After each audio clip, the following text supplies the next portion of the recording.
All right, we are live. Hello and welcome to episode 70 of the Gaming Perspective podcast. Not quite as exciting as episode 69, but we must carry on. We're moving right along. We got a great guest tonight. We've got mid amount of stuff to talk about. Unfortunately, part of the show was delayed, but don't worry, 50% of the audience doesn't care about it. So right into that, we will go right into introductions. My usual co-host from Windows Central, Sam. I'm skipping the middle. You're Sam Tolbert tonight. You don't get the ONL exclusive. For anyone who doesn't know Miles, since you haven't been in here in a while, I like to torment Nick by giving him some obnoxious middle name to read off. Unfortunately, lately he's just started not reading it, and he's ruining all my fun. So I'm going to have to shake it up. I'm going to have to find something new to poke at him with. But it's good to be here, y'all. Good to be here. Absolutely. And also joining us from the beautiful lands of Florida and the Basement Radio Arcade podcast, Mr. Eric Jackson.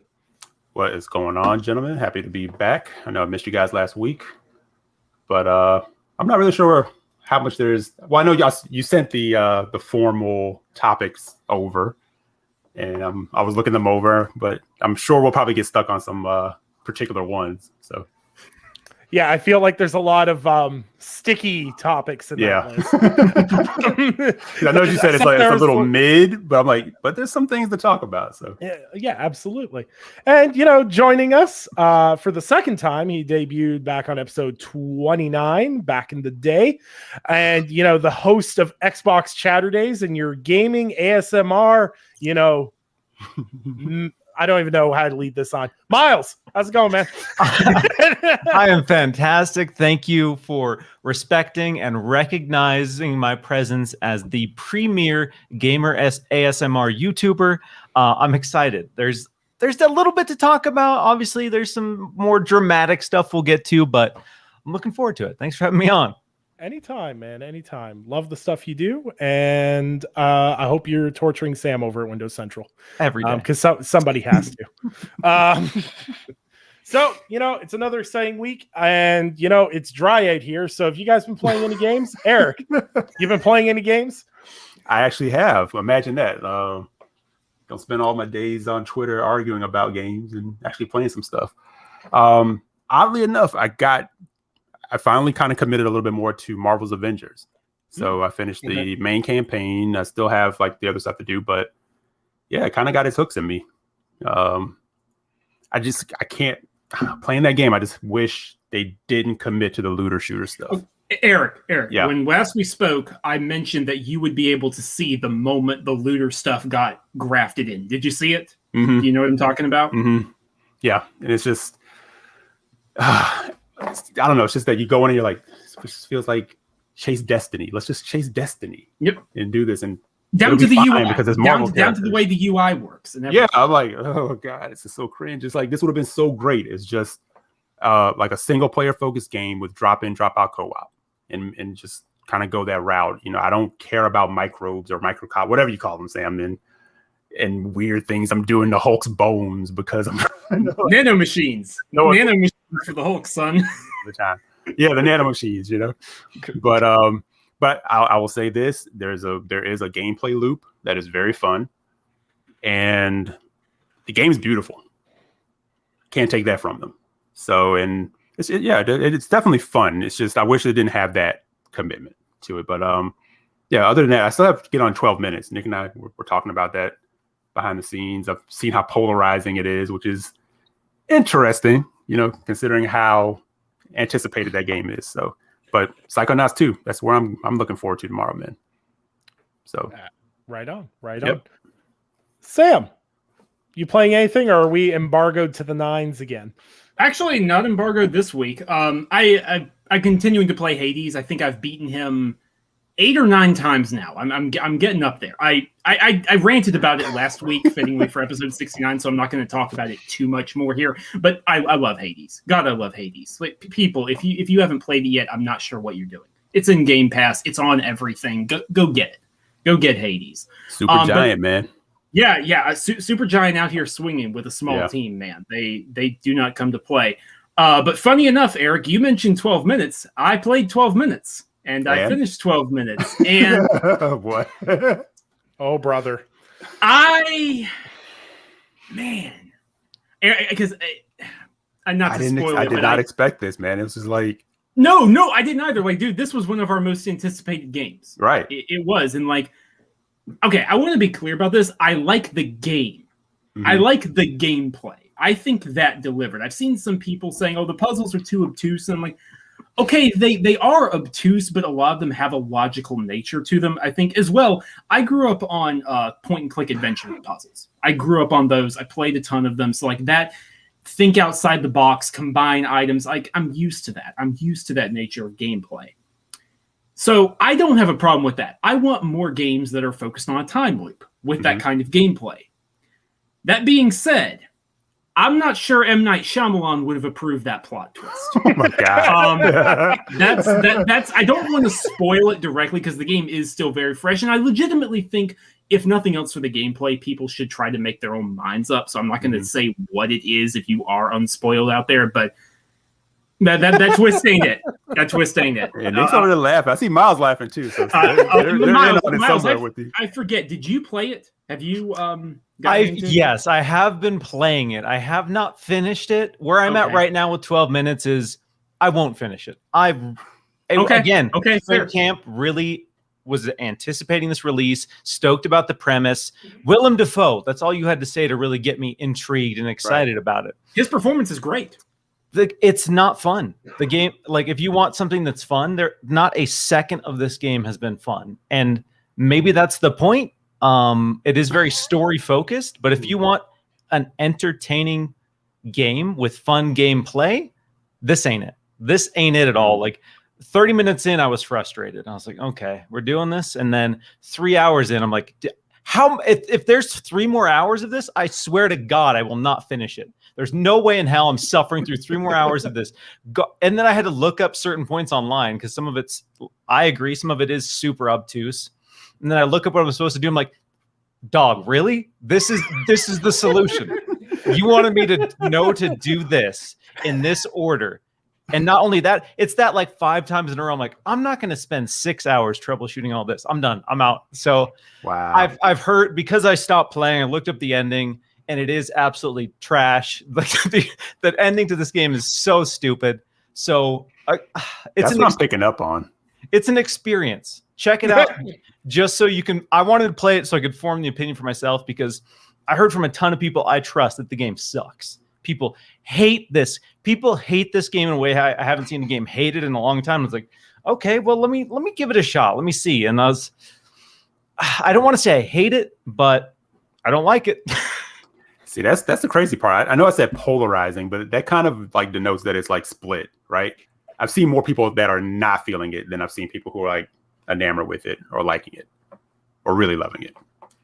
And I've seen people say they love it. I've seen like Kojima, notoriously. That makes sense for some reason. You know? That's 100% his jam. He's like, I'm all about it. Obtuse and extra? Awesome. He's like, yes, that's what I was going for. Meanwhile, all the Kojima fans like, no, stop. Stay away from that. I'm gonna give it the shot because I was anticipating it, and we'll see how that goes. I'll keep you guys updated. So, yeah. I was gonna say it's weird because it's bad and I don't like it, but I would recommend you play it. Okay. That's where I'm at with it. If I would recommend anyone who has Game Pass check it out just to see what it is. Mm-hmm. You'll know in 30 minutes if you like it. If by minute 30 you're not feeling it, you either strap in for 9 more hours of that or you just turn it off because that's the vibe.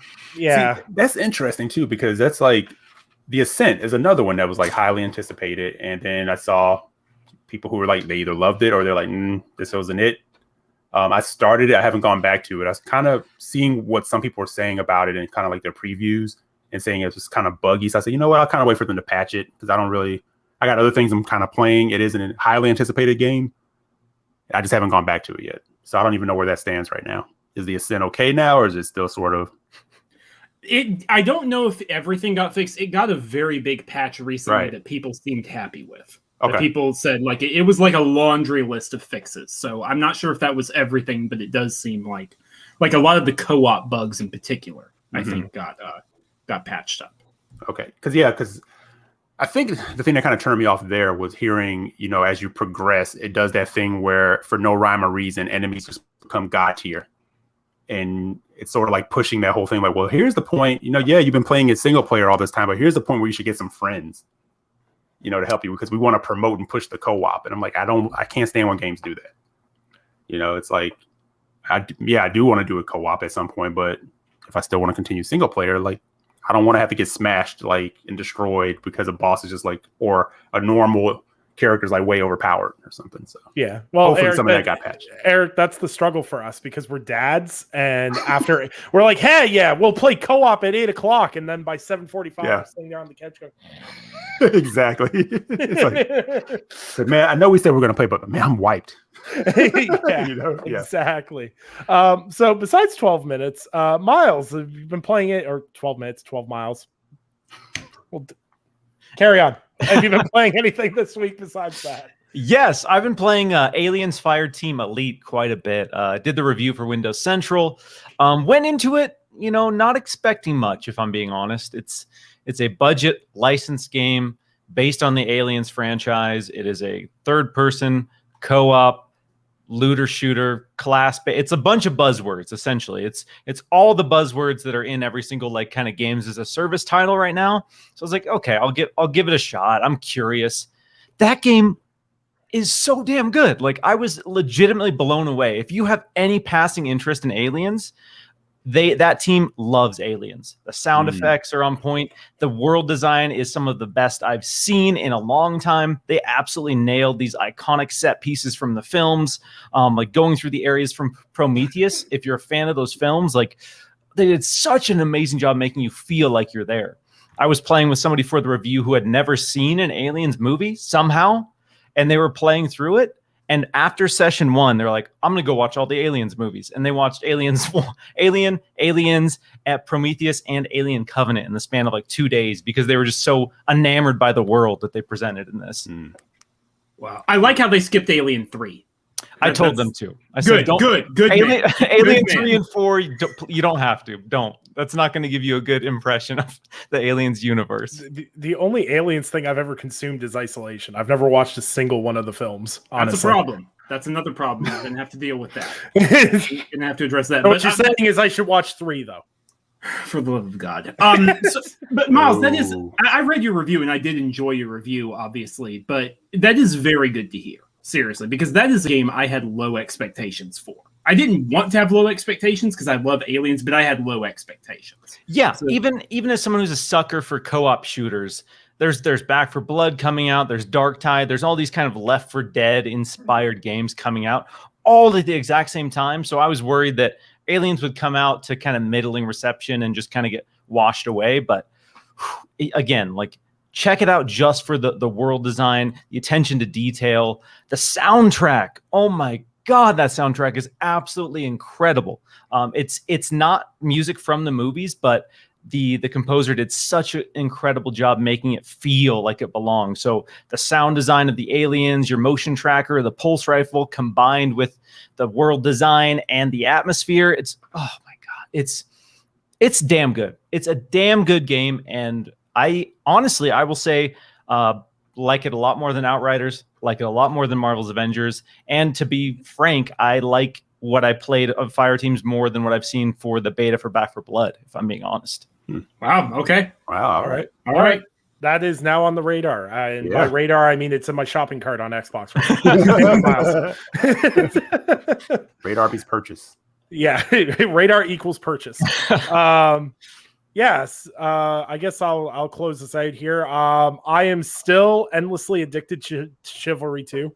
That's basically like crack cocaine now to me.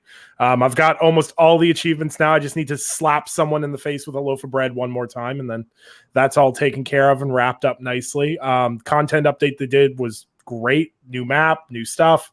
Lots of fun. Talked about it last episode. I'll try not to talk about this episode. Played 12 minutes. I did my first loop in 2 hours. I was really, really happy that I completed the game in 2 hours. Because for the first hour, I was like, oh my God, how am I supposed to do this? And I started Monkey Islanding it and just being like, well, what if I do this stupid thing? And that's like, oh, this works. Okay. Because for some reason, the first couple of loops, it like logically it went, okay, this kind of makes sense. This makes sense. And the more loops you do, the less sense it makes. You're just like, Yeah. wait, I need the what to do the what to the what to the what now? Like, how? Okay.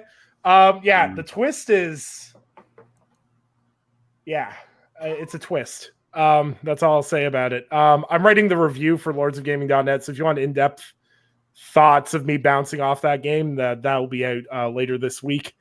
And I am increasingly excited for Psychonauts 2 tomorrow. Actually, out right now. I got to interrupt you. It went live early. It's up. All right, that's the podcast, guys. Have a great night. Yeah, we had a good run. we had a great run. Really excited for Psychonauts 2 this week. Been playing Hades. I haven't beaten it 9 times like some people on this podcast.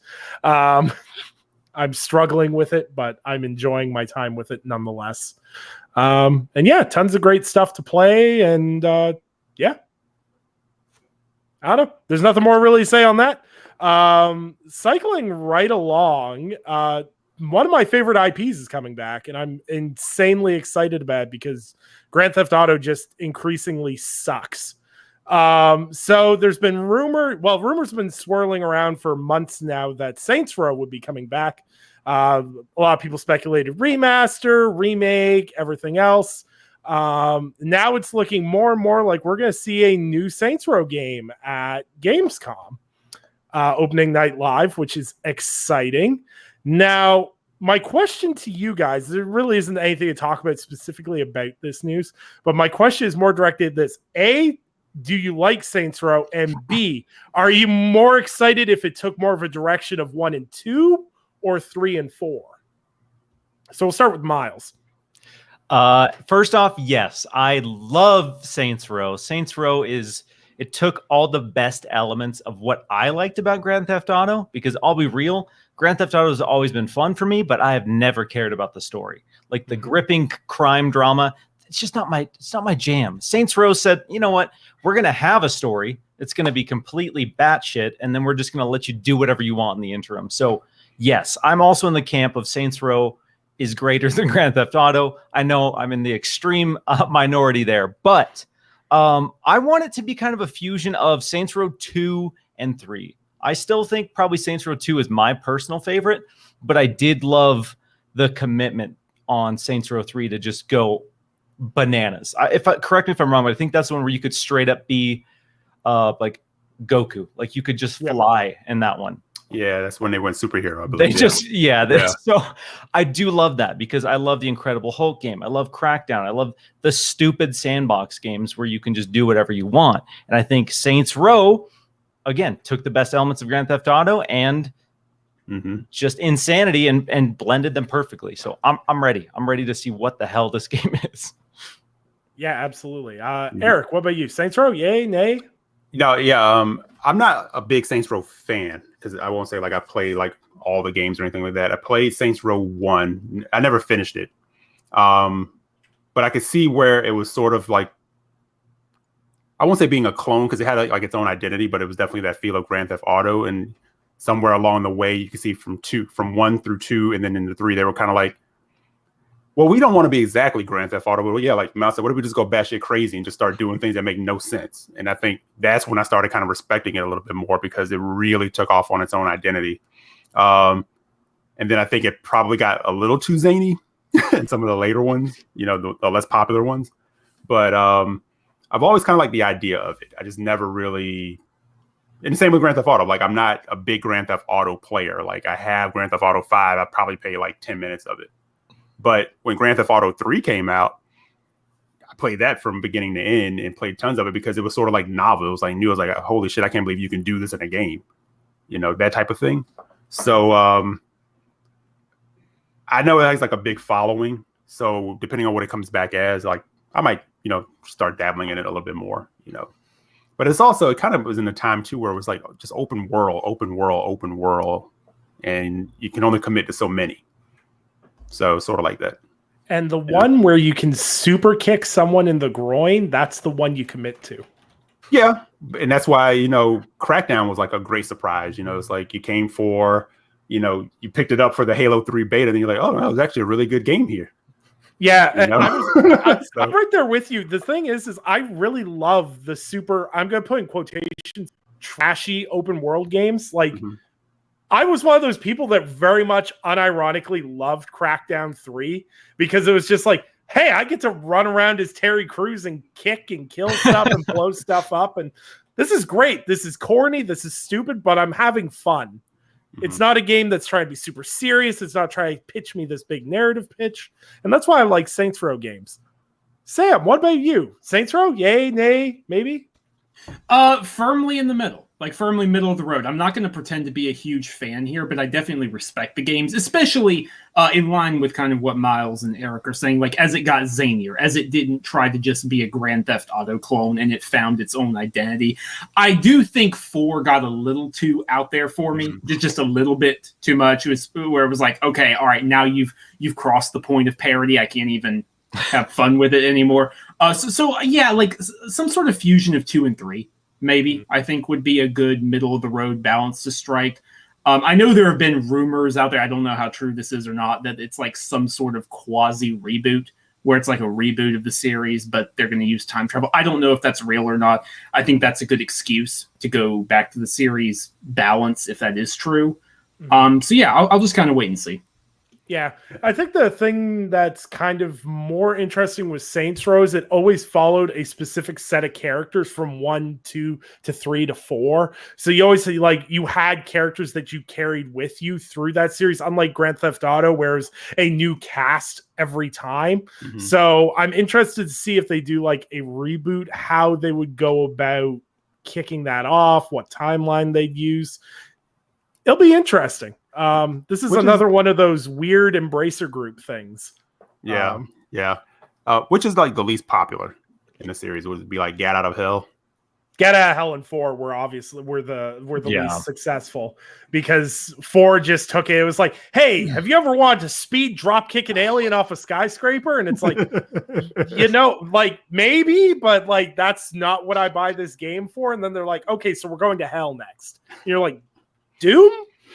Like it was just kind of like a weird blend. Like I never played Get Out of Hell because I beat 4 and I was like, I'm kind of done with this because they kind of lost the plot to what made it so good. Because it was like, oh, you can have these perks for driving cars. I'm like, yeah, but I run faster than all the cars in the game. So why do I need cars now? It didn't make a lot of sense. And they kind of came close to each other as far as release. It's like they became popular and they knew they were onto something. It's almost like they were kind of like trying to churn them out, right? It's sort of, at least that's what I'm remembering, in that period. I think they kind of lost the message. Like you said, they just went a little too far. Yeah. So yeah, that's what I remember about it. Oh, Embracer Group and THQ Nordics done a fantastic job of reviving games from the past and bringing them forward. Yeah.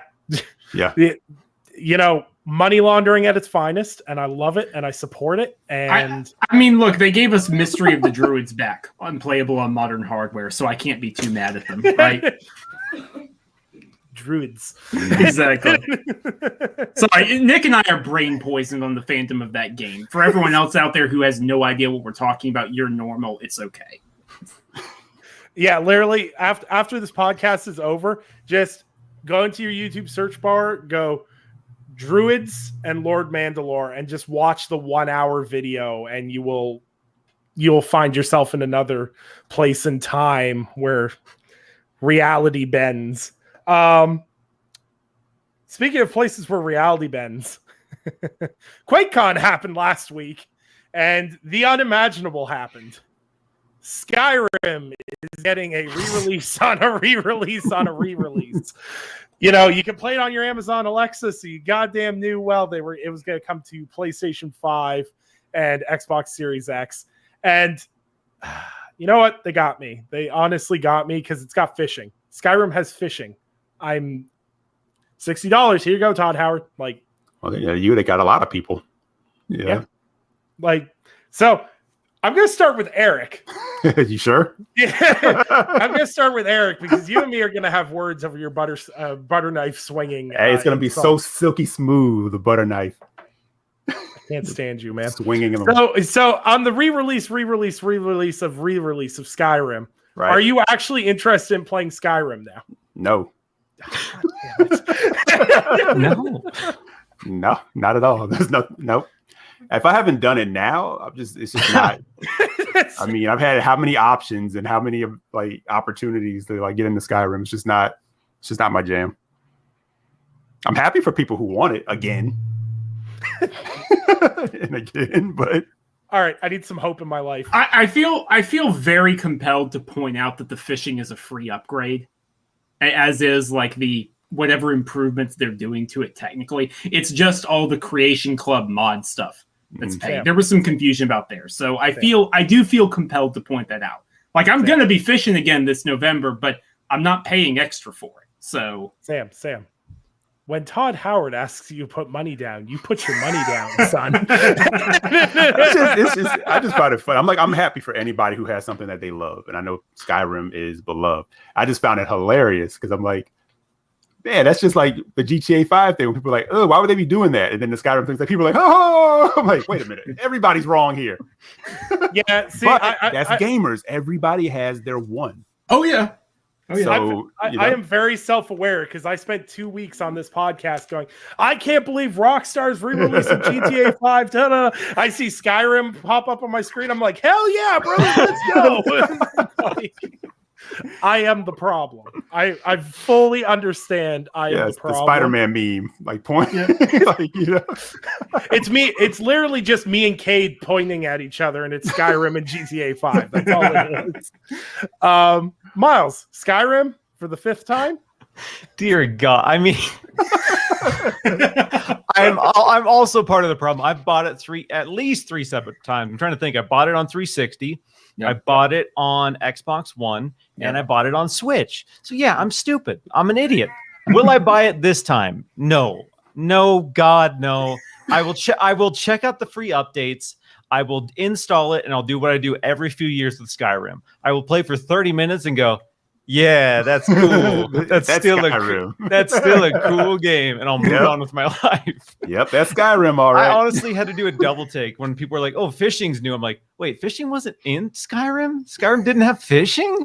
But yeah. So I'm whatever. I get it. I get the urge to want any excuse to replay a game, but it didn't really do much for me. Todd was like, watch this, guys. Hit the button. Well, see, the thing is Todd is explicitly said, as long as you keep buying it, we'll keep re-releasing it. So when people stop buying it, we'll stop getting Skyrim ports. I think it's hilarious because when it happens again, it's going to be even funnier. Again, no. This is the line. This is the absolute line. You sure about that? No, I'm not. Somebody clip that. Right, exactly. Someone record that, please. No. If you missed it, like get the video on demand after. Like it's gonna happen again, man. Bring it out in a few years. You know how hard it is to be a Bethesda fan when people are like, "So you playing Skyrim for the 15th time?" And you're like, yes, I am actually. God damn it. But there was another cool port announced for the first time. Yes. So for the first time ever. I'm not sure ever for the first time. Ever. Basically, ever? Okay. Yeah, for consoles ever. Okay. Because I knew the later ones were on it. So for the first time ever, console players got to experience the magical world of Quake. And possibly one of the best FPS games of the 90s. And one of the few things where you will see Nine Inch Nails references everywhere in a video game. So did anyone, it's on Game Pass. Did anyone boot up Quake for the nostalgia 30 minutes that we do with Skyrim? I actually played it for the first time ever. I had never played Quake 1. So I was actually pretty excited when they announced this because I've always been curious, but it's one of those games, if you didn't play it back in the day, it's old. It's pretty old. It feels old. It looks old, but they put a lot of effort into this basically remaster, and the game looks pretty solid, looks pretty crisp, looks pretty clean. They redid the lighting. So for me, it was like this cool way to experience this old game in a new way for the first time. So I dig it. Dumb as hell, quintessential 90s. Yeah, like you said, 9 Inch Nails plastered everywhere. Trent Reznor did the soundtrack. It makes me more interested in a Quake reboot. Somebody asked me probably 2 weeks ago if I cared about Quake and cared about QuakeCon. I said, no, not at all. Not a little bit. I don't care about Quake at all. So I'm glad they did this, because now I care about Quake a little bit. But you know what? That's fair. Yeah. That's fair. Nick, I'll preempt you and say I'm a fraud. I didn't play it yet. However, I did download it and I did buy it. I didn't just download it through Game Pass. I actually did buy it because I was like, you know what? It's just a few bucks. Like, why not? Why the heck not? I bought all the Doom games at this point. I did watch the Digital Foundry gameplay because as part of QuakeCon, John Linneman from Digital Foundry was talking with one of the directors, the design director, I think, at Machine Games. Machine Games actually created a new expansion for this version of Quake. There is some content that was never, ever done before. And I might get crucified for this opinion. I think it's aged better than the original Doom. That doesn't mean the original Doom is more important. Don't get me wrong. The original Doom was more quintessential. Miles would trying to find the Miles button. Listen, the original Doom meant more for shooters, but with the work that has been put into this Quake port, I think it looks better and it's more playable. That's my opinion. And I definitely agree with Miles. My interest in a Quake reboot in the style of like Doom 2016 has skyrocketed because of this port. It's a good way for id Software, now that they've got Doom Eternal and Doom Eternal's DLC out of the way, it's a good way for them to knock on people's brains and go, oh, by the way, we did this other really big franchise back in the day. Just keep an eye on that over the next couple of years. You know, keep a weather eye on the horizon. So I think that's cool. Absolutely. Eric, any opportunity or? Not yet, but I'm definitely going to check it out. But I'm with Miles and Sam. Like Quake reboot would be pretty dope. That would be awesome. I have not played like Quake Hardcore since Quake 3 Arena on Dreamcast. Yeah. So Dreamcast. Yeah, man. But and you know, I remember like trying to rent it from Blockbuster. They had one copy and it was always gone. And I remember like calling like every day to harass them, like, did it come back yet? Can I get it? Did it come? Yeah. But I could have just gone to buy it. I don't know why. I think I got caught in like a loop of like, you sons of bitches are going to get that copy and I'm going to rent it. God damn. You know, it just became like an internal battle that they didn't know they were in with me. So, right. But no, I'm definitely going to check it out because, you know, I'm a sucker for like the old school. Sure. And I want to come back and make my judgment like, yeah, maybe that wasn't it. I don't know. But they have a soft spot for me. So. Yeah. But I'm more of a Doom fan than I am a Quake fan. So. I mean, I think to be fair, most people are. Yeah. Unless I think most people are. I'm more of a Doom fan than I am a Quake fan. But, hold on, let me put my boomer shooter expert hat on here because this is the only thing I'm professional at. Well, no, you're a professional at this in Baldur's Gate. Yes, Two things. Absolutely. Baldur's Gate, the authority. Baldur's Gate, boomer shooters. I'm like 1% of the population here. But what I love about Quake and Doom, I think that's really different, and something I didn't really realize when I used to play Quake as a kid, is that there's immersive sim elements more in Quake than there ever was in Doom. There's so much atmosphere in Quake. Like Quake drips atmosphere, whereas Doom's very much you're just speedrunning, killing demons, having fun, and everything else. But there's a lot more atmosphere to Quake, and I like the skill scale up better in Quake because when you play it on harder difficulties, it definitely feels more atmospheric because when you turn a corner, you're like, backpedal. Whereas Doom, it's like as fast as you can around the corner and kill things as fast as you can. And I've really been enjoying watching people notice the differences. Like one of the things Ivan said to me right off the bat is he was like, this is way different than Doom. He's like, this is way faster than Doom. I'm like, yes, you are going to have to go way quicker with this. You've got to stay moving, especially if you play on anything above easy or normal. But yeah, no, to see people understand it a bit more. is really great. And I've really got to tip my hat to Machine Games and id on the work they did on it. Not only in the fact that how good it looks, how well it performs and everything else, just how good it feels on controller. Because like Quake was a mouse and keyboard staple. And to make it feel that good on controller, that's really, really impressive, honestly. And I'm really excited to see what the future of Quake is going to look like, because, you know, they're not releasing ports of old games just for the sake of releasing ports of old games, people. And hopefully, you know, get Trent Reznor back. We'll get a good soundtrack going, and you know, we'll get this Quake reboot on the tracks and trucking along. Yeah. I definitely think you can see some of that the Quake DNA brought over into Doom 2016 and Doom Eternal. You know, like from a speed standpoint, because like the older Doom, it's fast, but it's definitely not as fast as the reboots. It's like, especially Eternal. Eternal's like, you better keep your ass moving, or it's over. Yeah. So yeah. And it's also really cool, and like once again, just because I'm a nerd with 90s FPS games, it's really cool to see like John Romero be really excited about the Quake remaster, because they fixed and polished off a level in episode 2 mission 6 that was broken on release, so they had to cut part of the level. Machine Games went into the back end and fixed it and completed that map with a bunch of secrets that had been cut out. So it was really cool to kind of see like the original developers kind of get that nod and see content get finished. And then I just geek out whenever I see that. And it just makes me really happy. So, you know, I know QuakeCon for a lot of people is kind of just like, oh, there was a Quake remaster and there was a Skyrim remaster. But I spent a solid 10 hours watching streams of like Fallout 76 stuff, Deathloop stuff. There's some great developer stuff on Deathloop that they talked about. The 2-hour talk on Quake was awesome. There's tons of stuff. So I won't waste anybody's time with that here, but I implore you to go watch that. There's some really interesting stuff there. And that pretty much wraps up the QuakeCon stuff. So now we got to talk about Halo. Here you go, Miles. Yes. Crack your neck. Shake out those loose muscles. Here we go. So 343 tried to pull the sneaky sneak.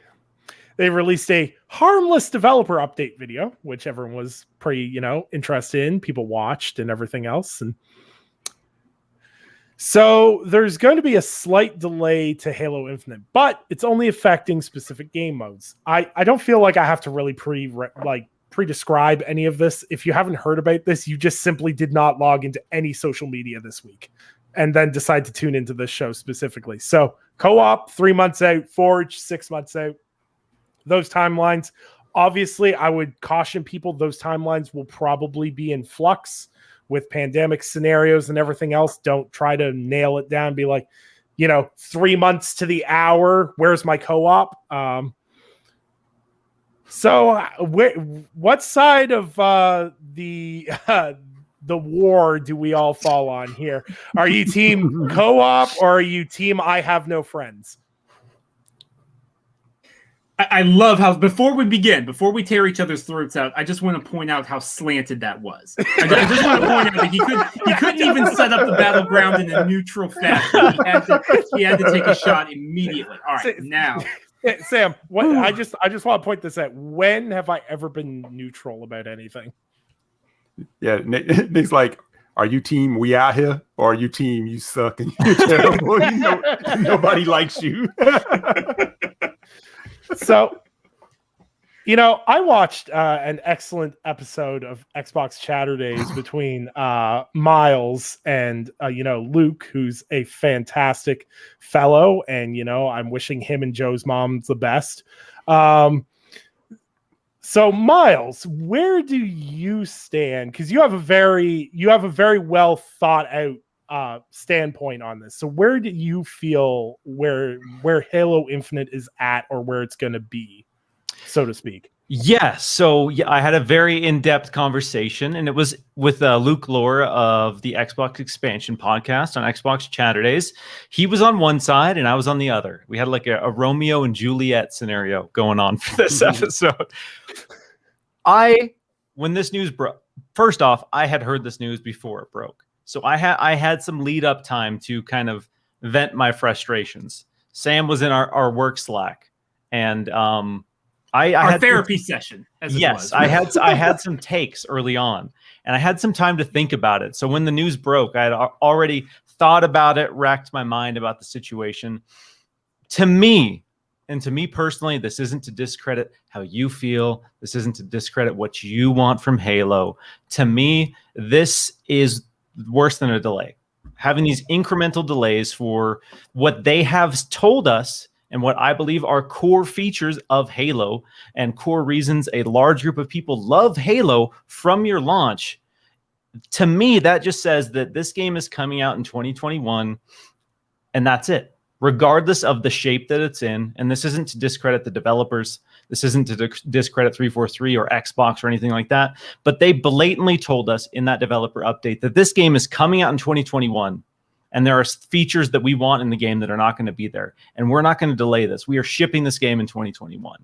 And when I hear things like that, that upsets me as someone who championed the first delay, who championed these developers and, you know, giving Halo the time it needs to be a great release. When you tell me one delay is fine, but a second delay is impossible, when a second delay is not okay, I have a problem with that. Why is the first delay fine, but a second delay, if it is needed to make sure that Halo launches in a fantastic state, why is that not okay? So for me, I want Halo to launch in the best possible scenario. Obviously, I want co-op. I prefer to play co-op. So when you tell me that Halo Infinite is not launching with co-op, for me personally, I care less about Halo Infinite now. And I will be brutally honest, this news for me personally and my tastes has kind of derailed my optimism for this release. And now I'm starting to question a lot of the messaging we've heard from 343, even Phil Spencer downplaying the importance of Halo, and Phil Spencer saying that Halo doesn't need to be this Game of the Year contender to be relevant or perform well, more specifically. So in hindsight, a lot of this messaging for me shows a lack of confidence from Xbox and a lack of confidence from 343 in Halo Infinite on the campaign side, at least. And that's a bummer. That's a huge bummer. I understand that things are complicated with COVID. I am not downplaying that at all. I am always, the people making these games are always number one for me.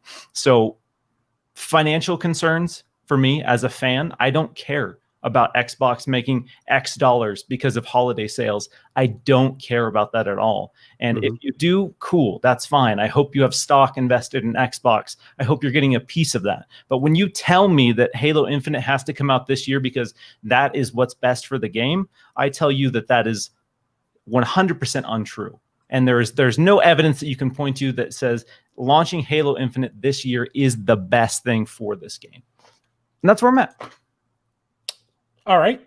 I'm going to kick it to Sam because I'm hoping Sam has an opposite polarizing opinion. Opposite wouldn't be the right word. Miles and I have been doing a lot of talking. But perpendicular might be a good word. Okay, can you use a dumb word for me? I agree with Miles in theory, not in practice. Okay.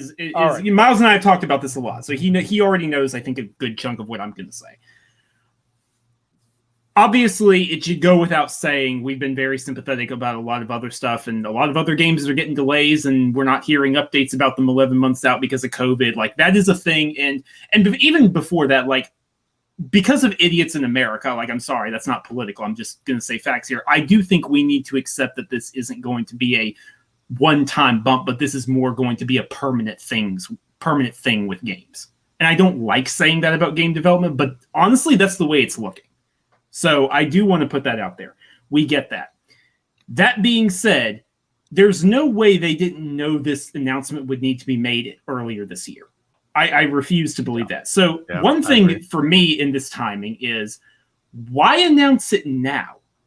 Why not announce it back in early 2021, like January or February, as part of the Inside Infinite updates, where I think otherwise they have been very transparent and very clear about everything that was going on and what flighting would look like and what they were doing to rework visuals in campaign and what they weren't doing and all that. Like, otherwise, stellar. I've praised them quite a bit. So why not talk about it then? And I get it. Like they did address this in the video, buried in the video, I will add in a 30-minute video, but they addressed it nonetheless.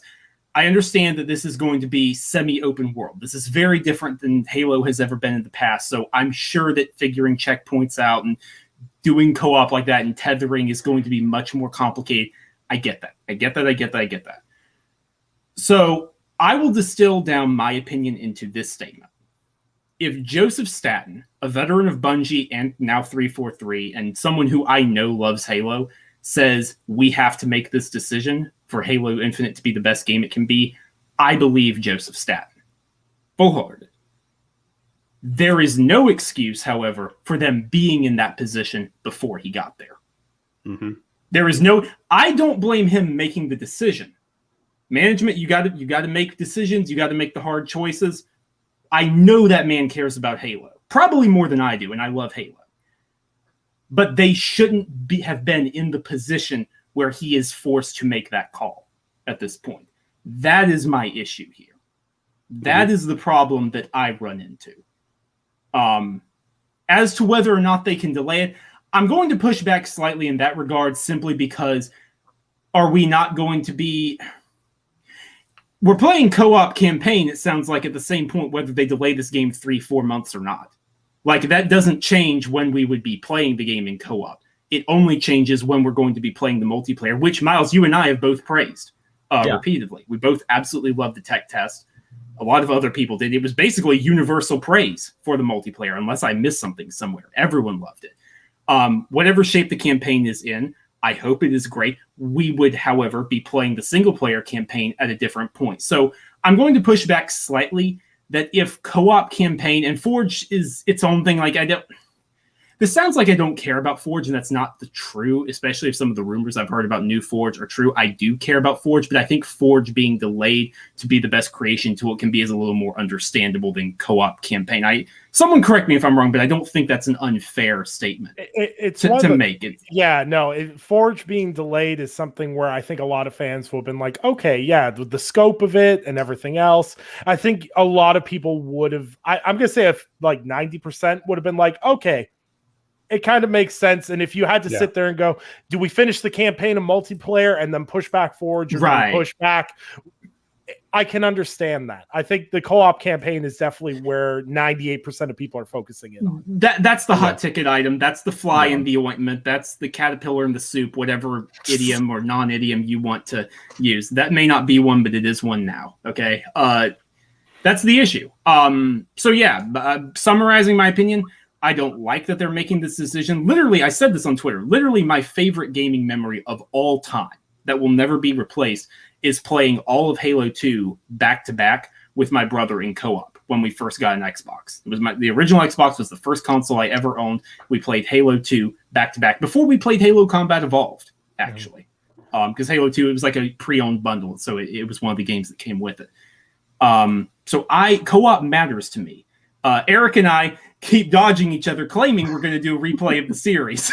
We haven't figured out how we're going to break it down because, we don't have like the 4-player option in Halo 1 and 2. We're going to have to do some rock, paper, scissors. I'm just sitting here at Halo 3 waiting for you guys to catch up at this point. Basically. Something like that. Okay, so there you go. So why don't we just, we'll go ahead and do Reach, and then Sam and I will break off, and we'll do 1 and 2, and then we'll join you at Halo 3. That works.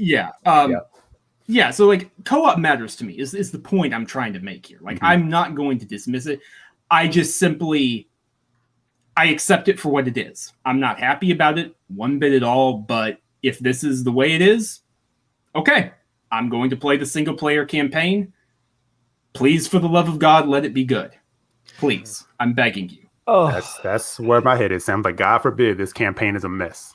Yep. Let me pose a question to all of you guys here. Sure. Are any of you 100% against multiplayer shipping separately from campaign? I am, and let me explain why. I think co-op campaign as a feature, you're already stretching the definition, but at least with campaign being there, Halo has always been about campaign and multiplayer in tandem, in sync. That's what it does when Call of Duty's off doing its weird, guys, we got Battle Royale. because we forgot to make the campaign and we couldn't make it work. Or when Battlefield, and not that Battlefield campaigns have ever been incredible, I'm sorry that they haven't, but when Battlefield 2042 is ditching campaign and everyone goes, okay, like, no, like that's not. Halo has always been, you get campaign, you get multiplayer, you get them together, they are good. Mm-hmm. Let me pose one more devil's advocate question here, because a lot of people have talked about the value proposition of what you get with the Halo package. They're talking about the campaign, they're talking about the multiplayer, Forge, X, Y, and Z. What I think a lot of people are ignoring in this situation and the way that Halo Infinite is going to launch is that objectively, most of the game is free. Objectively, the biggest, let's be real, Halo multiplayer is going to be bigger than campaign in pretty much every facet. So the biggest section of Halo is inherently free to anyone. So is it fair to rope that into the $60 package when realistically, if I'm being real and I'm being brutal, you are paying $60 for just this campaign that at launch is going to be missing some stuff. So am I off base there? Is it fair to rope all of that stuff into one package when really they are two separate packages, one completely free? Mm-hmm. Well, actually, to pony up on your devil's advocate there, we have seen the multiplayer. You know, a lot of people got to play the multiplayer. The multiplayer has looked impressive since day one, essentially. Mm-hmm. We haven't seen campaign since before the delay. The paid portion of this game we haven't seen in almost a year. The free-to-play aspects we've seen, we've played, it looks awesome, everything else. To that point, the $60 purchase point of this game has been talked about in updates and everything else, but it has not been showcased in a meaningful way. Mm-hmm. Yeah, and if I can jump in on that, I don't know if I brought it up here. I think I might have brought it up to Ran and Jez in a super chat. I brought it up somewhere, but I did ask the same question Miles is asking. I'm like, okay, multiplayer is free to play. And like going back to what Sam said, Halo has always been a two-prong approach package. For $60, you got a campaign, you got multiplayer, you were off and running. Now it's a free-to-play component in the multiplayer. So what about people who are not in Game Pass or who are like, you know what, I'm so dedicated to Halo, I'm still going to buy it. I have a copy pre-order. What am I getting for $60? Because the multiplayer is free to play for anybody. So yeah, so now it's like that question is even more like pertinent as far as what's there, because people are kind of getting lost. And I know like I was kind of going back and forth with some people on the timeline and they kept bringing up the Game Pass aspect. Well, it's in Game Pass, so you know we're not really worried about the campaign or the co-op. It can be missing. And I'm like, see, that's exactly what you don't want the precedent to be. It's just because it's in this service that they should just be able to do whatever they want to do with it. And you can kind of accept that. And I'm like, no, there will still be people who have pre-ordered, whether it's a collector's edition, they want the steel book, or they just want to have that on the shelf.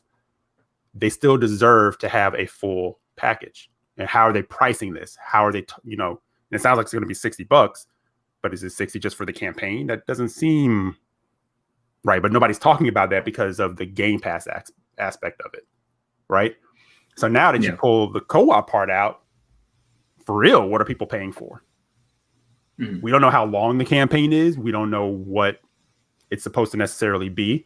And again, I want to kind of go back to when they first showed it and, about a year ago before they delayed it. And people were kind of like, I remember pushing back and saying, that doesn't look good. I don't know what's going on here. And some people kind of be like, oh, it looked fine to me, and pushing back, and no one was on board until they said, hey, we're going to delay it. And people all of a sudden were like, oh yeah, that's the best decision. You should delay it. I'm like, wait a minute. A lot of people were on board with this, right? What were they about to push out? If no one pushed back and said anything, what were they about to release if they had to delay it? And now co-op is not going to even be in it a year later. Mm-hmm. What were we going to get a year ago, right? Yeah, so, and that, not to interrupt you, Eric, not at all to interrupt you, but that's exactly what I mean when I loop back in, when I said what I said about, I don't blame Joseph Staten making this decision. Right. I blame why was this decision, why was the primer set for this decision in the first place? And that's because that's exactly what you're talking about. Yeah, and I'm kind of in the camp with Miles. I know people are really against this idea of delaying it. I'm like, you're not delaying it because, you're saying, we want to delay it to you. which one is it going to be? Is Halo going to be a tentpole, or is Halo now sort of forgotten? And it's sort of weird. I always found it kind of weird that Phil said what he said about it. You know, like, it's not a make or break. I'm like, it's Halo. You haven't had a Halo in over almost 7 years now. And as far as I know, you definitely prop Master Chief up as still being important. He's on all your advertising. He's on your packaging. He's in the stores on cookie boxes. You know, kids are running around him. So he's important somewhere. So which one is it? Is he important enough for you to delay and make sure it is the best thing that you're going to release? Or are you going to do this thing to where it's sort of like you're going to follow what some people say and go, well, all games, ship buggy and messed up and they get fixed along the way. And to me, that's participation trophy mentality. And this is the debate I was having with people. Well, some people I was having a debate. Other people were coming after me. And I'm like, you put your hard-earned money down. I don't give a damn if it's $15 a month. I don't give a damn if you pay $400 for a collector's edition. There's a responsibility that when money exchanges hands, you're supposed to be given the product that you were promised and to the best of its ability. And the analogy that I used is nobody is going to buy a car. It gets delivered and there's no windshield. They say, hey, we'll get you later. 3 to 6 Where's months. my windshield? Yeah, 3 to 6 months. Yeah, we'll send you your windshield. No. 3 to 6 months, you get your passenger seat.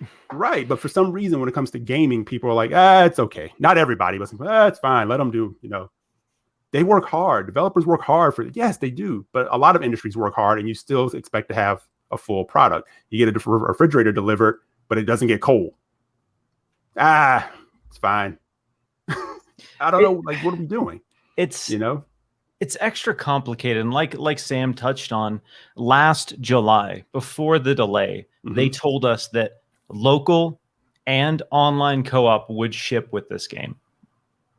By the time we get co-op for this game, it will be a year and a half beyond when that was promised to us.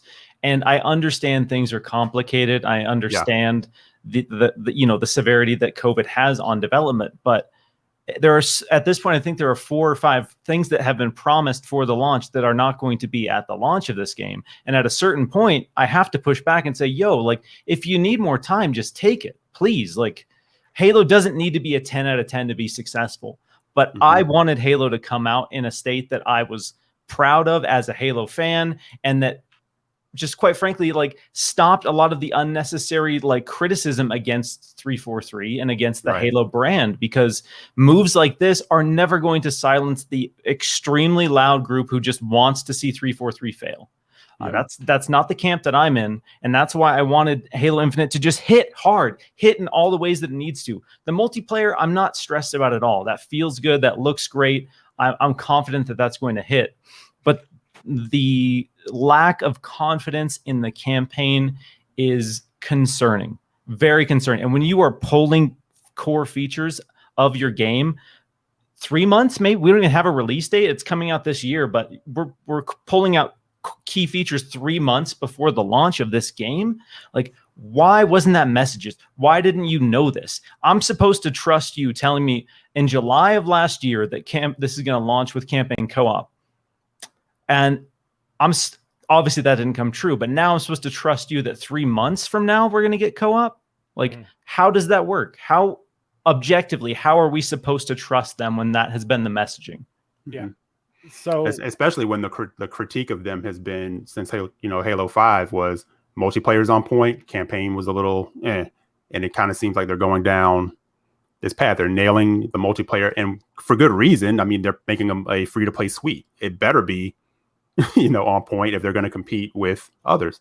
But again, as a person who is more along the lines of wanting to play the campaign and wanting a good campaign, and I've never played co-op Halo first. I've always done it single player. I wanted to run through it on my own, play it for myself, and then I'll play co-op later. But that doesn't mean that there's people who go the opposite route. And a lot of people, I would wager, do co-op before they worry about the single player component. And that's always been a mainstay of Halo. Yep. Look, I'll pop in here a little bit on this.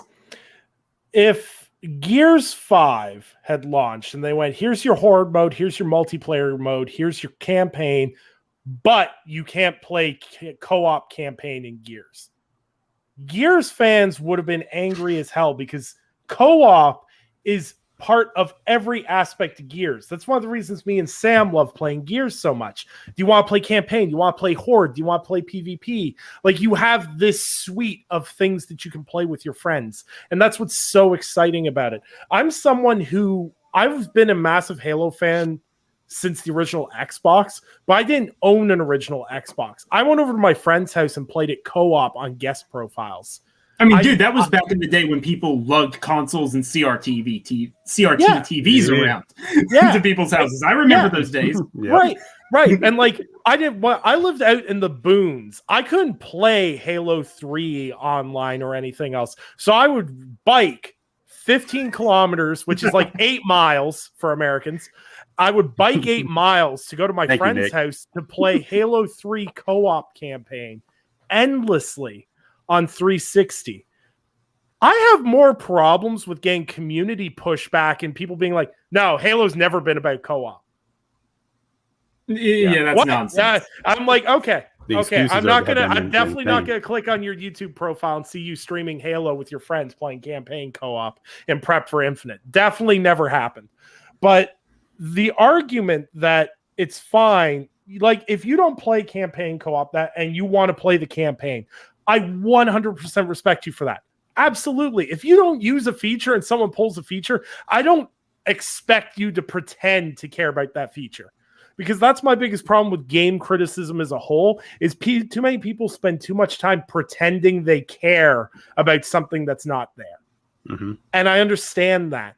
But to sit there and try to silence out fans that are upset by this, they're like, hey, we shouldn't launch this game without it. Because I think piecemealing a game sets a precedent that I'm not quite okay with. And it kind of, Xbox has constantly had an uphill PR battle in terms of, I'm going to put the biggest quotations around this, of PR narratives, Xbox has no games, et cetera, et cetera. They've dug themselves out of these holes. And now Game Pass is getting this one of, oh, it's for fodder, you're shipping incomplete games and everything else. So what do you turn around and do? You ship your tentpole franchise missing features that part of your fan base loves, and it feeds into that narrative that you're willing to put part of this game out and fix it later. I understand they're adopting a Destiny-style model, but I don't want Halo to launch and need a Taken King expansion to make it worth my time. That's always been my problem with Destiny. It's why I don't play Destiny, is because they release the game, it sucks, and then they're like, 8 months later, here's an expansion that fixes everything. This is the standard edition now. You can't play without it, et cetera, et cetera. And Lord Cognito, I love you, dude, but they do it every year too. So yes. Now this is why I always laugh at the Destiny crew, because like they're always hype. Oh my god, it's about to be on. And then a month later, like, you sons of and they stay in that relationship and they go back and forth, and Bungie comes with flowers because they messed up again, and here's a make good on the mess up. So I'm with Nick. I don't want to see that. But like, there's intriguing parts of that business model that are exciting to me. The idea of a continuous campaign that continuously gets expansions and expands across the years, that is so exciting to me. But that does not mean release a campaign that's like, and then make the next parts better. Mm-hmm. The biggest criticisms of 343, whether for better or for worse, is they can never do both. Halo 4, amazing campaign, multiplayer is at the start. They fixed it. They did a good job updating it and everything else. Halo 5, campaign, multiplayer, awesome. They've never had that perfect blend yet. And up until, this, I really thought Halo Infinite could be that one. I had a lot of confidence in the multiplayer. The multiplayer team, like anyone I've seen interviewed, is very confident in what they're doing. We've seen it. We've seen it in action. There's hours upon hours of footage out there that you can watch. It looks amazing. Please select me for playtesting next time around, 343. I won't slander you too badly, I promise. But the single player, all they need to do to make people shut up, and even the people like me that are like, I want the co-op campaign. I want the co-op campaign. But the problem is this necessarily isn't about the co-op campaign. This is about the fact that people have lost confidence yet again that they can deliver the campaign. And that's what this is more about. Like, people are sad that co-op campaign's not going to be there, but people are like, well, if they can't do co-op campaign, what kind of campaign are they really going to give us? And we haven't seen anything in campaign. So, if they come out tomorrow and they show off 10 minutes of campaign footage and they give this thing a release date and it looks awesome, I'll sit down, shut up, put my Halo hat back on, and we're good. Okay. Until that point, where the last thing we saw was Craig's beautiful, luscious face, we need to see more. And this close to launch, if you're going to do something like this, you need to show us something. You can't pull something away without showing the fans something to reassure them. And that's what people need right now. They need that. They need 343 to come behind them and go, bro, don't worry. We got this. And that's what they're looking for right now. Yeah, and I don't think that's what they've been. That hasn't been the energy. I know, they've been transparent as far as saying, this and this and this and that. But I kind of look at, transparency is always good, but transparency doesn't necessarily get you a pass. No. It's sort of like, Thank you for telling me that, because, my daughter can do something. She can knock something over and say, Daddy, I did this. I'm sorry. You still did it. You still did it. Yeah, exactly. I appreciate your honesty. I'm still sorry, Daddy. Damn it. Don't go in the living room. Don't do it. We're seeing. Sorry. Go ahead. No, go ahead, Miles. So we're seeing like a tale of two Xboxes right now. We have Xbox who's not afraid, if they're confident in the game, to show it off. Forza Horizon 5. We've seen hours and hours. They're like, Forza Horizon 5 is going to be dope. Get excited. Get excited. Halo campaign. Nothing. They don't want to show us anything of Halo's campaign. And when you are showing games that you're confident in, Psychonauts 2, another example, they showed plenty of Psychonauts 2. When they're doing that with these games, you have to look at Halo and say, why are you not showing us Halo? To me, no matter what is going on behind the scenes, that tells me that you are not confident in what Halo campaign is. You are not confident that the Halo campaign is a selling point for this game. So you are not showing us that. And it sucks as a Halo fan. This whole situation hurt as someone who was, promoting the idea of what Halo Infinite could be. The idea that, like Nick said, that delivers on campaign and multiplayer. The 343 sheds those narratives and they deliver a kick-ass Halo game that everyone can look at and say, this is good. Whether you like Halo or not, this is good. Right. And now I think the most hardcore fans are saying, I don't think that's going to be it. I don't think we're getting that dream. The dream of a dream Halo launch is dead, I think, for a lot of people.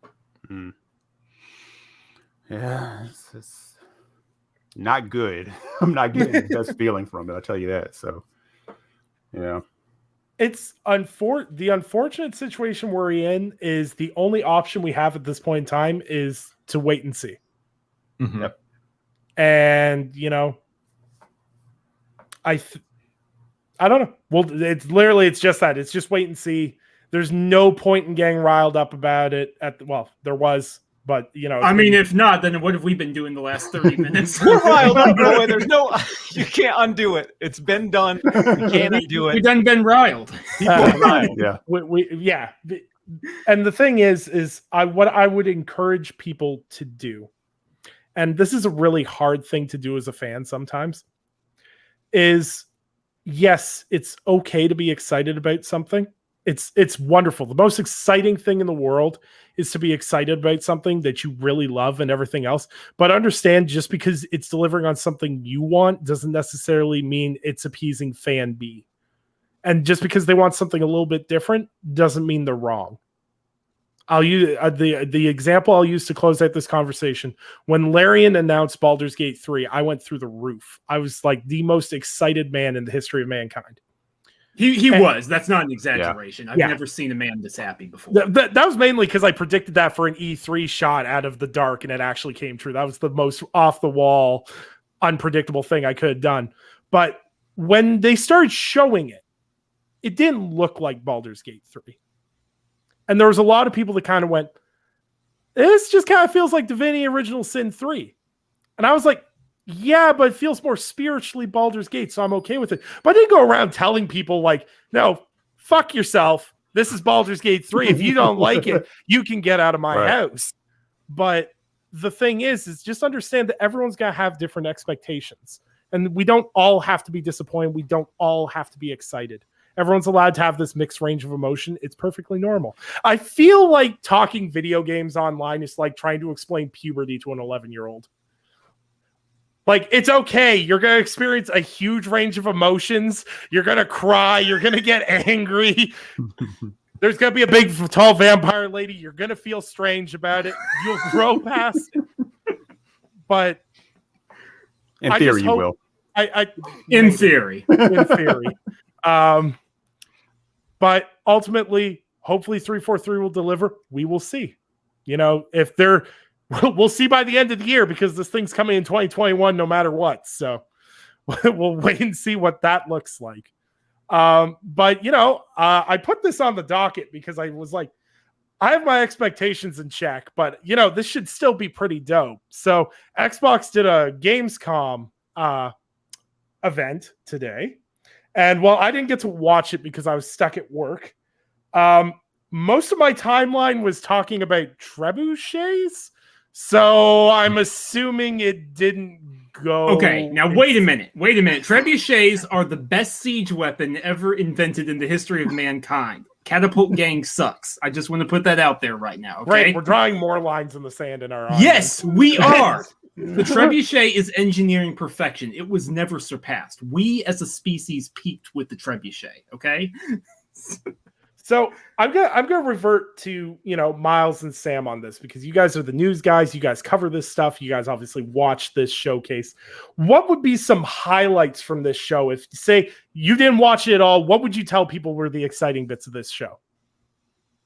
Miles, you want to lead off? I learned that they would fire bees out of a trebuchet, so that was for me one of the highlights for sure. I got a lot of angry DMs regarding this Gamescom. And if you've been on Twitter, you've probably seen a lot of people upset about it. Because again, a lot of people were probably expecting Halo. Yeah. There was some cool information for people interested in current Xbox games, updates for Sea of Thieves. I love Sea of Thieves. So I love seeing the Borderlands crossover. There was a lot, arguably way too much flight sim info. I get that there is an audience for flight sim. But if you're a Flight Sim fan, Cloud9, baby. Flight Sim and Age of Empires fans, oh my God, through the roof. If you're not a fan of either of those two, you had 30 minutes where you're like, oh my God, please stop. But that being said, I thought they set expectations pretty fair as to what this would be.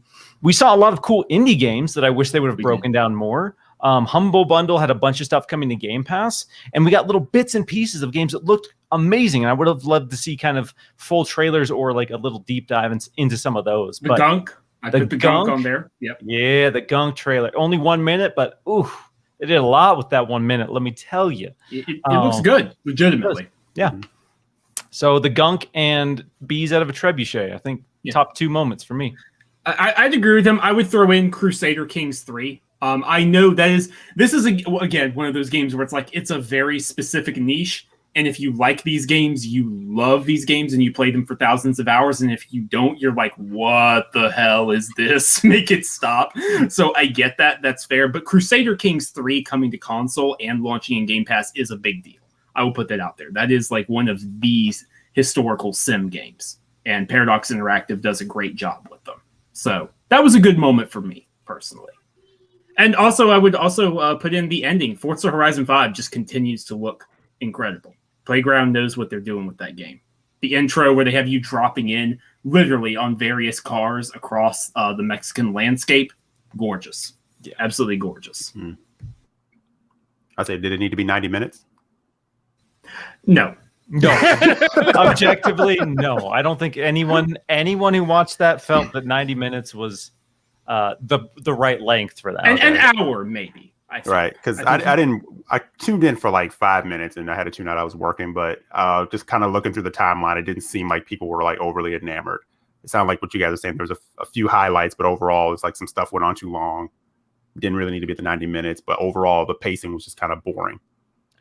So I feel like Xbox has to adapt a little bit to understanding, because I understand like earlier in the generation, well, last generation, sorry, that Xbox, there were specific things people would tune in for, and Xbox didn't necessarily have a big diverse catalog at that time, so their shows are kind of geared like that. But now they have so much, I feel like they need to learn to compact it down and understand that they have such a wide audience of people that are interested in specific things.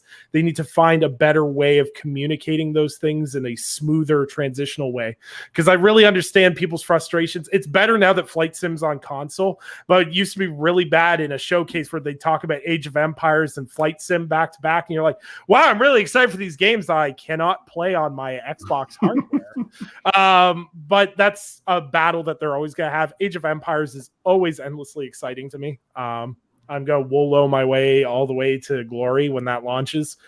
But was there State of Decay 2 stuff? Because I saw State of Decay 2 stuff, and I got really excited. Yes, there was. They confirmed the game has actually crossed 10 million players, which is a big deal because the last update we got was 2 years ago, and it was at 5 million. So that game, just to be clear, that means it's actually grown faster in the last 2 years than it did in the first year of launch, which is a big deal. So I'm glad that's working out for Undead Labs. And there's a free update going back to the territory of the original State of Decay, if I understood it correctly. It's like a free, it seems like some sort of experimental like mini narrative where it's not like a full campaign, but it's like a handful of story missions with NPCs that they're doing as opposed to the normal sim stuff. So for a free update, that seems pretty comprehensive and that seems interesting. Yeah, like completely remastering and redoing the first map. So yeah, exactly. God, I love Undead Labs so much. I wish they'd return my phone calls. But yeah, I think that's kind of the exciting thing is like understand people like Xbox has set this precedent, and it's the kind of dangerous one. It's the same kind of trouble PlayStation ran into in 2018, 2019. You start knocking show after show out of the park. People start getting that expectation that every show you're going to deliver is this 10 out of 10 awesome action-packed experience until it's not that. And I still think, to my knowledge, they managed expectations on this show really well because they're like, this is not new stuff. This is updates on pre-existing stuff. And, they've gotten really, really good about curbing that. I now see that everyone is now overshooting expectations for tomorrow night, which will be interesting to see how that all plays out in the long run. So we'll kind of segue this in because I thought, honestly, that the Xbox Gamescom was going to be a little bit more meaty than it was. And no one in the audience wants to listen to me talk about State of Decay 2 for half an hour. So, the big night's tomorrow night. This is Jeff Keighley's pre-Game Awards shindig announcement. Like, this is going to be, everybody's going to be there. Well, Kojima's going to be there. We know Kojima's going to be there, but we're going to see a bunch of stuff. What is the one thing that would seal the deal for you for tomorrow night to just make you go, that's it. That's the one thing I wanted to see. I wish I had time to prepare. I was going to say, anyone who isn't me want to go? I'll give you two. We better get the Halo release date. If Halo's coming out this year, we better get that tomorrow. And then two, give me some more Elden Ring, Jeff. People like to downplay Jeff, and some people don't like Jeff in the Xbox space, but that dude's been killing it. Opening Night Live should have a few pretty big things, and I'm pretty stoked to see what those are. He actually just tweeted the infamous Xbox superfan xCloud Tim Dog and just said, "You ready, Tim?" That's it. He just went on Twitter and just tweeted at Tim Dog. So there's something big Xbox related. People are assuming it's the Halo Infinite release date. What I need now is a picture of Tim, Jeff, and Kojima in one trifecta. That is the perfect harmonized gaming trifecta now. We gotta see Halo there. I just want for Elden Ring. I just honestly want to. All I want for Elden Ring is I want the whole stage to go dark. George R.R. Martin slowly walks out, with a half-written book and goes, lore. And then it just flashes up on the back screen 2023. What's wrong with you? There is nothing more wrong with the funny. people that... Look, if there's allowed to be an article every week about the Bloodborne port, I'm allowed to think that, okay? I am allowed this.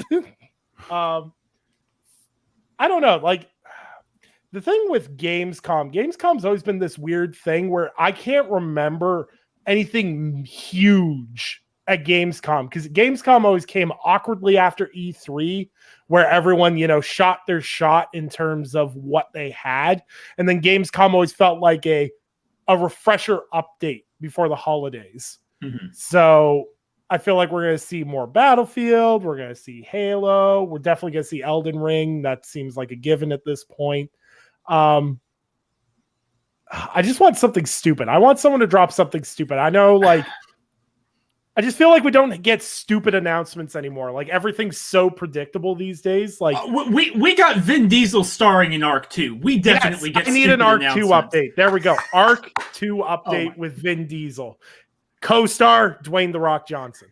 Dinosaurs versus family. Let's go. Let's go. There's only one clear winner there. Oh my god!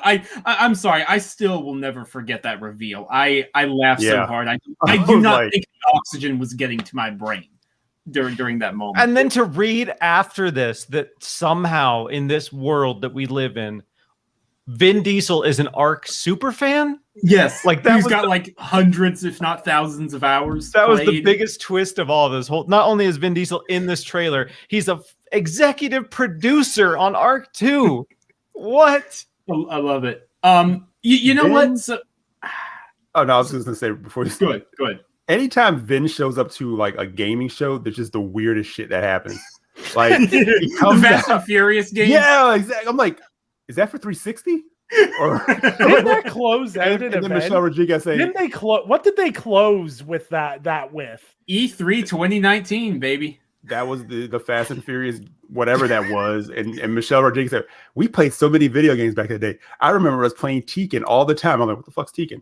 Oh, Tekken. Oh, okay. Was it just me, or were they not hammered? Were they not they hammered? And I'm not blaming him for that. Like, I get that. But... right. But man, when Vin shows up, it's a party.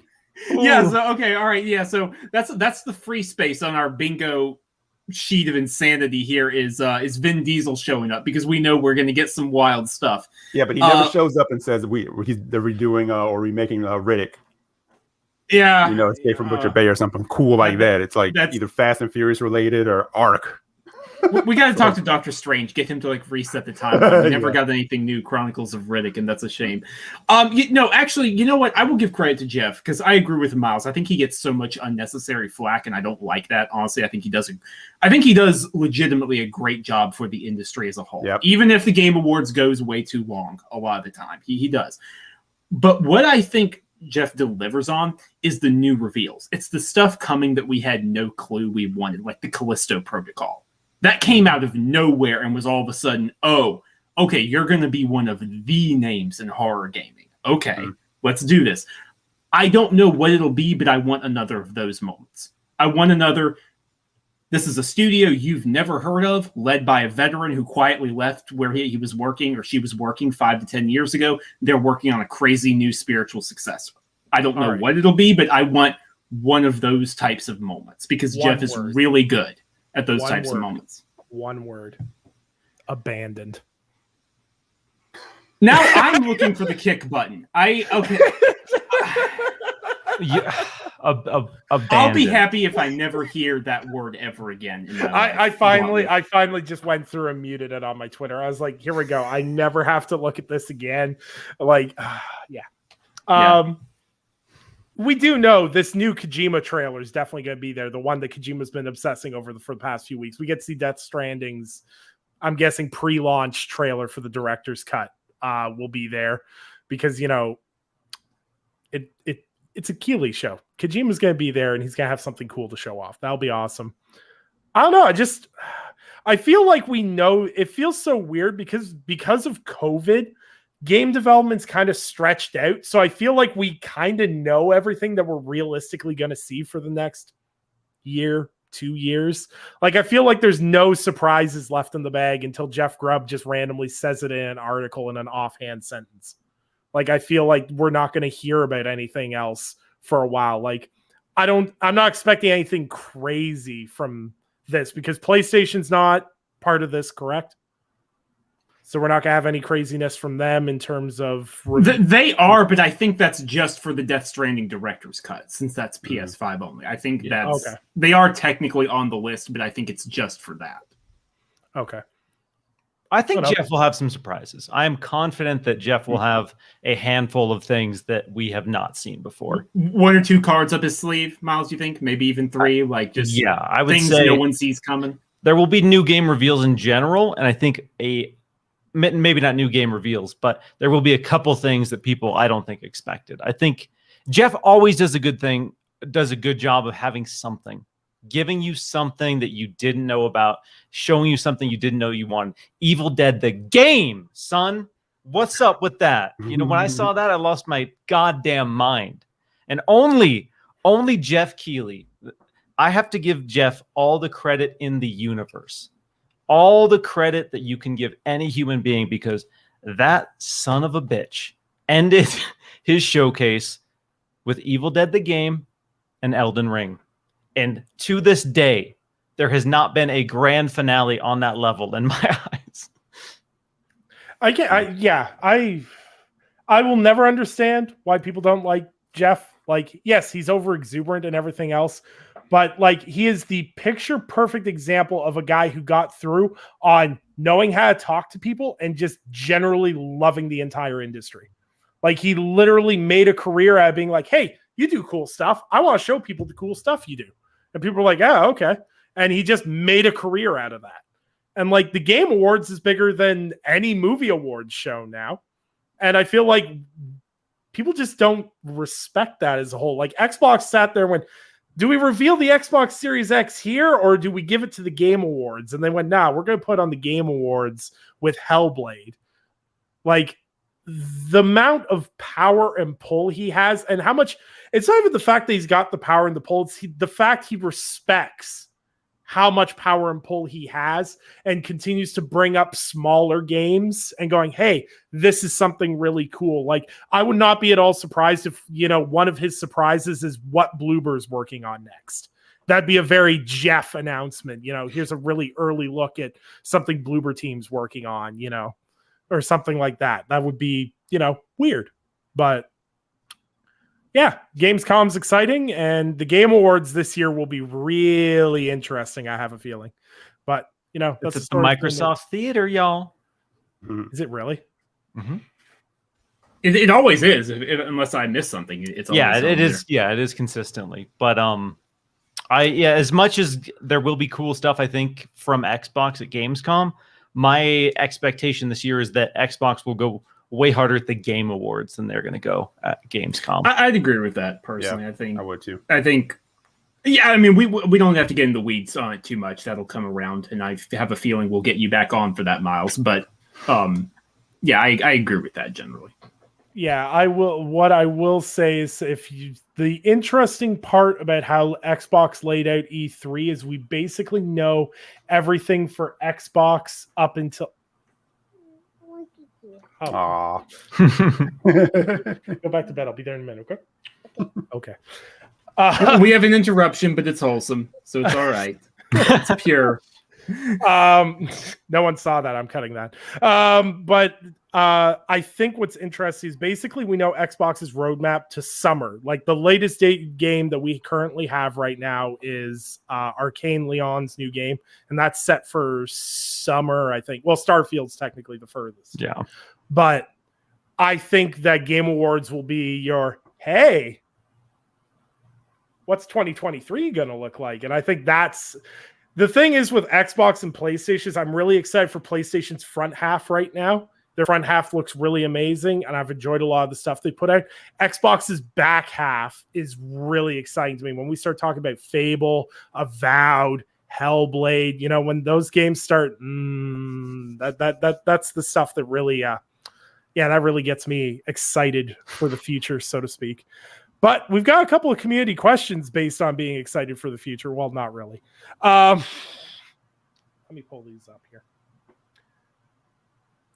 All right, so I absolutely did not prep Miles for any of this, so enjoy this. So Quake was re-released this past week. I know Nicholas is a big shooter fan, so I don't want to hear him talk. What is a 90s game that you guys would like to see re-released? Not remade or remade, but what's a game that you feel needs to be remastered so that people can experience it to, better forward the chance of a reboot or a sequel? The 90s? 90s. They said 90s, but if you guys have something from the 80s or like the early 2000s or, anything in that range, go for it. Okay. I have to shut up, so. Well, I'll say from the 90s, I kind of already got the one that I would have wanted. That was like Resident Evil 2. Like, they can't get much better than that one. I mean, you could. I'm saying that you can definitely attempt it and try. I would love to see on that same level, finally, like a reboot, not a remake, but a ground up remake of Metal Gear Solid. That's bold, man. That's bold. You talk about messing with that game's design. That's we're gonna get it soon from from Blue Box, right? Oh my god. I'm gonna get you. That's right. It's actually both. It's actually Silent Hill and Metal Gear Solid. Two for one deal. No. Bear with me. Silent Gear. It's the story of Snake's covert ops backpack going through a harrowing tale in a town nobody's ever heard of. No? Okay. Okay, for real though, everyone said it, but I have the perfect opportunity. I'll say it again. Dino Crisis. Yeah. Where are you? Capcom, you're killing it otherwise. Why? Dino Crisis. Let's go. Yeah. It sells itself. It's Capcom knows what they're doing with these games, so I don't get why. I publishers in general, that's actually another thing. It's not just Capcom. Publishers in general don't do dinosaur games. And that's something I have never understood because, I don't know, did dinosaurs become not cool at some point and I missed the boat on that? I think it was Jurassic Park was so huge during that era that's why we got all these dinosaur games we're super nostalgic about. Dino Crisis, Turok. I agree. I want to see them come back, but I think as a whole, dinosaurs are they're not as cool. Yeah. Sadly. I would say if we're sticking with weird, obscure horror franchises from the 90s, Parasite Eve. That is a game that I would love to see come back. The weird blend of survival horror, turn-based JRPG. Ooh, those games were so weird and so good. And that's a franchise ripe for a little revisit, Square. Yeah, that'd be a good one. I'll throw out there Legacy of Kain. Yep, that's another good one. That's another real good one.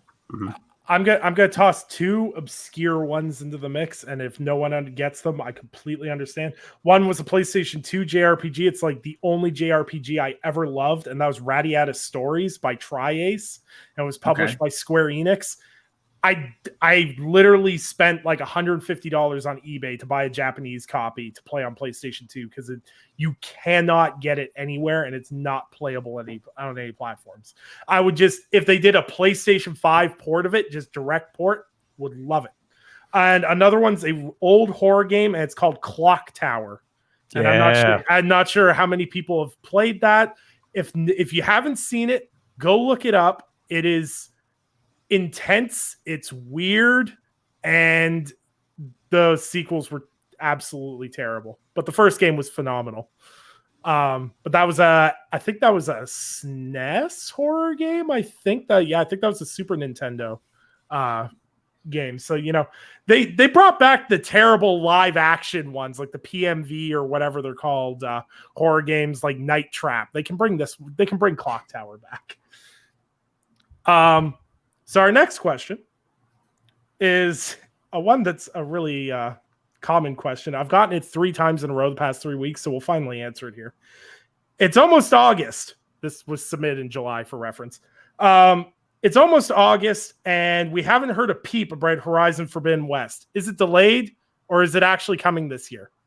It's now the end of August, and we still don't know. So, anyone want to field this one and break somebody's heart, or what? No? Eric, you want to be mean, or you want me to be mean? You could take this one. I'll take the next time. If I'm, with all due respect, if you think that game isn't getting delayed, then hit me up because I have land in Alaska I'd like to sell you ASAP. And that's not even us working our magic of delaying games. That's just no, Eric, you and I just have to shut up. Yeah. We can't talk. We are this. so close to Deathloop right now. If either one of you even type the name of the game into your Twitter DMs, I will find you with the 2x4. So I'm not even Miles, posted about Miles, we Deathloop. got to give you the briefing. We got to tell you what happened here, right? So, a few weeks back, you remember Deathloop was originally supposed to come out in May earlier this year, right? After the first delay. We have a podcast 2 weeks, just 2 weeks before this game is set to come out. And one of the community questions that comes up is, if you could protect one game from getting delayed, what would it be? So what do the two knuckleheads sitting here do, who are both big Arcane fans, by the way? What do we do except we say, yeah, well, there's no way Deathloop gets delayed out of May. It's safe. It's 2 weeks away. Like, come on. It's not going to happen. What happens literally the next day? Yeah. Wasn't you? Rip. Yep. F's in chat. F's in chat. That's the little background there. Eric and I have learned to be careful. But no, like Horizon, like, and it's fine. How many other games are getting delayed? How many games are, like we spent time talking about, having trouble getting all the modes out this year? Horizon's going to need a delay, and while I would prefer to be playing it this November, it is what it is. It'll be fine. It'll be there in February or March. Absolutely. It is. I will say this. I will say this. I think Horizon is less. The fact that they haven't talked about the delay is weird. Does anyone else realize we are coming up on a year of the next God of War being revealed, and we don't even have a title? Because I was doing some math. We are actually just over 3 weeks away. We are less than a month away from 1 year ago that was revealed. That's actually the weirder one to me, not Horizon. And not to go on too much of a tangent, but. And they still are telling us it's next year, right? Like they did say it got delayed. They did admit that it is not coming in 2021. Not that anyone ever believed it was coming in 2021. When there's no official name, it's not hard to assume it's getting delayed. Exactly. That's the weirder one to me. Herman Hulse said they talk more later in the summer.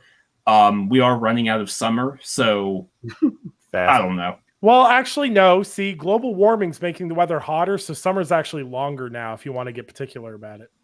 I don't. I really don't want to get particular about it. Making an argument here. Controversy for controversy's sake. So we talked about this last week, and someone asked a question. If you had to pick one FPS game this holiday, what are you choosing? Is it Battlefield? Is it Halo? Or is it Call of Duty? Well, I think if anyone listened to me and Sam talk about Call of Duty last week, should be obvious. That one isn't top of the list currently, but I'm interested. I know Eric's sitting there going, is there a none of the above option? No, actually, no, not at all. I'll have a definitive answer on that. All right, Eric, what's your Halo? Because I don't like Call of Duty or Battlefield. So, yep. But can I choose Deathloop? You know what? No, you're not allowed to. No. Absolutely no. Under no circumstance are you allowed to. Probably a good idea, Dick. Probably a good idea. Let's not tempt the fates. Miles, what about you? What's the FPS game? I feel like it's obvious, but yeah, as much as I am going to be critical of this launch leading up to it, as much as I've said the things I've said, Halo Infinite is still my most anticipated game of the year. I love Halo. I've always loved Halo. And that if I'm only picking one, it would be Halo without any questions. Battlefield 2042 does look dope, though. I got to admit, when I went into the reveal of Battlefield, I was expecting not to care. I don't care about Battlefield. I don't really care about Call of Duty. This year, I really don't care about Call of Duty, but I am interested in playing Battlefield. But Master Chief, let's go. Deliver me. Give me that 7 out of 10 meta. Let's go. I'm gonna clip that just for later. Just in case. We're gonna need a scapegoat for later, so we've got one now. Sam. I mean, I said it last week, and what has happened doesn't change my mind. Even now, like Halo, I'm interested in Battlefield. I hope Battlefield does good because I am really, really tired of Call of Duty being the top grossing game every single year, like clockwork without fail. So I would like Battlefield to be really good, and Halo and Battlefield do some combo action. But like all jokes aside, and I legitimately hope Call of Duty is good. In spite of everything going on with Activision Blizzard, I never root for a game to fail. I'll never do that. And I do root for the game to be as good as it can be. But Halo, like, yeah, even now. And especially because this is not to drag everything back up again. But this one being open world, I probably was going to play through it alone the first time anyways. And knowing how scheduling is with y'all, 3 months gives me probably enough time to figure out who I can actually play the campaign in co-op with and actually get a time set for it. So that'll probably work out. You know what? Honestly, touche. See, for me, that co-op campaign with my best friend has been a Halo launch routine since 3. So without that, I'm less inclined to jump in. Well, I'm going to jump in day one. But if I had to choose one right now, it's Battlefield. I can't disclose why it's Battlefield because EA would break my legs with baseball bats, but it's Battlefield. I'm excited for the scale that they're going for. They're trying to... The one thing I dislike about Call of Duty is if I can play Call of Duty Domination on 5 different games from Call of Duty, and it all feels the same, ultimately. It doesn't feel like it's pushing anything forward. There's an overpowered weapon that everyone overuses. Everyone uses thermal scopes. There's some guy lying in a smoking 420 bush in the corner. It feels repetitive. Like when I tried playing Call of Duty Cold War, and I felt like I was playing Black Ops 2 again, but in the worst way possible. It wasn't any of the fun stuff. It was all the stuff I hated about Black Ops 2, except in a game. So my ability to believe in Call of Duty actively is hard. Modern Warfare was so good, and they just threw everything out the window with Cold War. And it's just another World War II shooter game. And also, it's really easy to just say, fuck you, Activision. It's so easy now. But yeah, the scale of Battlefield, what they're trying to do, they're focusing more on the community and less about, trying to drag in the Call of Duty player. Because I feel like Battlefield lost so much of its magic by constantly being like, hey, COD guys, you should come play Battlefield. And COD guys are like, no, we're going to keep playing this. And then Battlefield fans constantly got left behind in that mix going, well, what about us? And then with Battlefield 5, EA's like, well, we don't need you. And we all saw how that went. Mm-hmm. And I think they just, with the portal and everything they're doing, I think they have a really good understanding of their fan base right now. And I feel like they're geared in to deliver. I have to admit, though, that $70 price tag is an ouchie. Because that's like $100 Canadian. And, I'm going to buy the Ultimate Edition because I want that week early access to get the good guns before the scrubs get in. Okay, that's a self-inflicted problem. Can't help you with that one, man. Yeah. And I can also say Deathloop is my most anticipated FPS of the year because I haven't delayed any games this year. So Fair enough. Touche. But yeah, that concludes our show. A great one as always. I want to thank Miles for coming through. His links and all the stuff he does is linked in the description of this video, so definitely go and check him out. And Miles, plug yourself. Where can people find you, what you do, and anything in between? I will keep it short and sweet. If you want to hit me up, complain about my Halo takes, as many people have done, you can hit me up on Twitter at Miles Dompierre. I also do video work for Windows Central as well as some writing as well. So if you haven't checked out Windows Central Gaming, do a lot of stuff for that. And that is it. That's it. That's all I do. This man acts like that's all he does, and I see stuff on a daily basis. Okay, man. Yeah, I believe it. Sam, where can people find the stuff you do, my friend? Yeah, despite my best efforts, you can still find me on Twitter at Samuel Tolbert. That's Tolbert. Come yell at me too. I don't even, unlike Miles, I don't even say anything controversial. I'll just say, yeah, here's the news. I don't tweet much. And the randos will still get me, so it's whatever. It's fine. Gaming is fun. Sam, Come yell at me for 2021. Miles' opinions. I haven't seen that one yet, but I would like to see that one. And when I'm not on Twitter, you can find me over at Windows Central and its sister sites, writing a ton of stuff, working on a ton of stuff. We got a lot of good stuff planned. We've been doing great this year, but killer back third coming. So, absolutely love all the folks over there. Eric, where can people find you? Oh, yeah. You can find me on Twitter, EC Jackson with an X. And when I'm not there, you can also find me on Brat Podcast Wednesday nights at 9:00. And that's about it. Absolutely. And Eric does awesome stuff. And I'm Nicholas Downey. You can find me on Twitter at Nicholas_Downey. You can DM me your problems with my opinions, and I simply won't fucking answer you. And you can find us on YouTube, The Gaming Perspective. And you can also check out my project with Ivan Seiler, the Cheat Code Radio, uploading every Friday morning at 9 a.m. Eastern. I actually had someone ask me a question of whether that show's live or not. You do not want to know what I look like at 9 o'clock in the morning. There is no chance you will ever see me on a podcast at 9 a.m. in the morning on a Friday. Pre-recorded for life, thank God. Thank you guys for tuning in. We got the great stuff to talk about next week, as we'll obviously get to talk about all the stuff that Jeff Keighley's got to show next week. So that will be a great time. Hope you guys will tune in for that, and we'll see you guys next Tuesday at 8 Eastern. Wow, I almost did an outro properly for once. What a shame.